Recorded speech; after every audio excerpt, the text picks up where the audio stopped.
kuwatolea sadaka familia.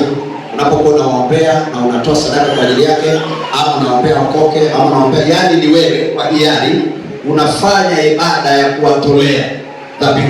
Bwana, kwa ajili ya mtoto wako anaenda masomo, kwa ajili yani namna hiyo, kwa namna yoyote ile, kuna ile tunaweza kusema kwamba sadaka ya kifamilia. Hebu tusome Ayubu sura ya kwanza. Ayubu sura ya kwanza. Ayubu sura ya kwanza mstari wa 5. Tutasoma na Samueli pia na Kutoka mstari mitatu. Ayubu sura ya kwanza mstari wa 5. Mstari wa 5. Basi ilikuwa hapo hizo siku za karamu zao zilipokuwa zimetimia, Ayubu hutuma kwao akawatakasa, kisha akaamka asubuhi na mapema na kusogeza sadaka za kuteketezwa kama hesabu yao wote ilivyokuwa. Hebu sema kutoa sadaka kwa idadi ya familia ya Ayubu. Kutoa sadaka kwa idadi ya familia ya Ayubu. Ndio.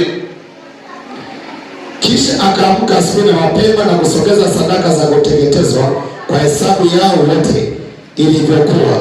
Kwani Ayubu alisema, yumkini kwamba hawa wanangu wamefanya dhambi na kumkufuru Mungu mioyoni mwao. Ndivyo alivyofanya Ayubu siku zote. Samueli ya kwanza sura ya kwanza. Samueli wa kwanza sura ya kwanza mstari wa 4 na 5. Mstari wa 4 na 5.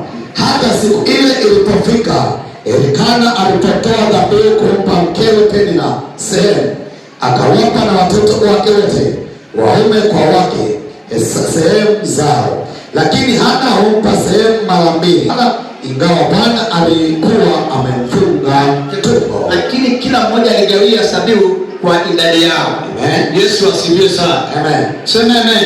Amen. Twende pointi ya 6 na kupeleka haraka kidogo.